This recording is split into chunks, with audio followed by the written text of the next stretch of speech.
Deep in the majestic Himalayas was a magical forest called Himayanta.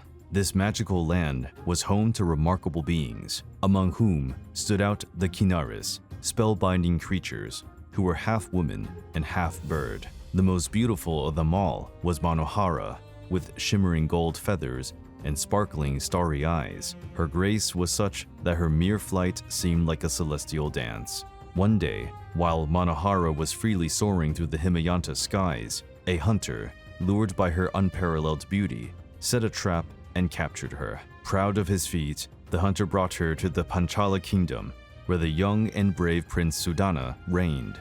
Upon seeing Manohara, he was immediately captivated by her beauty. But noticing the sorrow in her eyes, Sudhana demanded her release as a sign of compassion.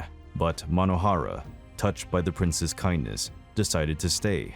Manohara and Sudhana got to know each other better as the days went by. The prince, with his bravery and nobility, and the Kinari, with her wisdom and grace, developed a profound and genuine love for each other. They married, and for a while, lived in unparalleled happiness. In Manohara's heart, the longing for her homeland and her family lingered. The kingdom's stability was shaken by a serious external threat. Sudhana had to leave to defend his people in a terrible war against an enemy kingdom, leaving Manohara in the palace. During his absence, envious courtiers, annoyed by Manohara's presence, plotted against her. They falsely accused her of being a spy, and, fearing for her life, she fled. Before leaving, Manohara left behind a ring and a letter detailing the way to get back to Himayanta, hoping that Sudhana would one day come find her. When he returned and learned of the plot, Sudhana was devastated, but his hope was reignited upon finding Manohara's ring and letter. Resolved to find her, he set off on an epic journey. His quest to find Manohara was strewn with challenges to test his courage, determination, and love. Each obstacle was proof of his commitment and the purity of his feelings. Having left the kingdom of Panchala, Sudhana crossed a wide desert where the scorching sun and water shortage made every step a battle against exhaustion. The freezing nights stood in stark contrast to the scorching days, but the prince pressed on, guided by Manohara's glowing ring, burning even brighter in the starlight. As Sudhana left the desert, he came across a dense forest that appeared very much alive. Trees rustled with ancient secrets and shadows danced around him, blurring his trail. Magical creatures and illusions tested him at every turn. He needed to trust his intuition and fragments of Manohara's clues, withstanding the temptations and illusions that sought to derail him from his path. Sudhana arrived at the foot of an imposing mountain, whose peaks were perpetually covered in snow and battered by icy winds. The ascent was dangerous, with avalanches and steep precipices. Every step was a struggle against the cold and exhaustion. But memories of Manohara and the hope of finding her again gave him the strength to keep climbing, even when the thin air made breathing difficult. On his way down from the mountain, Sudhana came across a wide, turbulent river known as the River of Lost Souls. Its treacherous waters were said to be possessed by spirits who tried to drag travelers into its depths.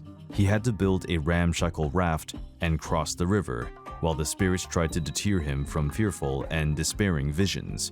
His faith in Manohara's love was his torch, allowing him to cross the river unharmed. Having crossed the River of Lost Souls, Sudhana reached a narrow, dark gorge lined with towering cliffs.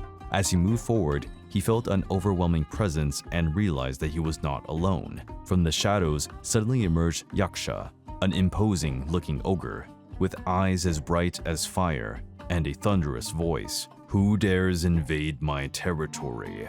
Yaksha roared, wielding a gigantic mace adorned with ancient runes. Aware that he could not fall back, Sudhana swung his sword and shield into a defensive posture. He soon realized that brute force would not be enough to defeat Yaksha. He started to use the terrain to his benefit, drawing the Yaksha into areas where he could move more easily. Capitalizing on his speed and skill, Sudhana delivered pinpoint strikes, aimed at Yaksha's weak spots. The fight was long and exhausting, testing Sudhana's physical and mental limits. During one critical moment, Yaksha brought up his mace for a final blow, but Sudhana, with a quick and decisive flick, disarmed the giant and drove his sword into his opponent's heart. Acknowledging the prince's bravery and skill, Yaksha surrendered and said, "I see your heart is pure and your love is genuine. You are worthy to pass." Following many trials, Sudhana finally reached the magical forest of Himalayas. Before being allowed in, he had to prove his truthfulness and love to the forest guardian beings. With courage and truth, Sudhana told his story and the challenges he had overcome out of love for Manohara.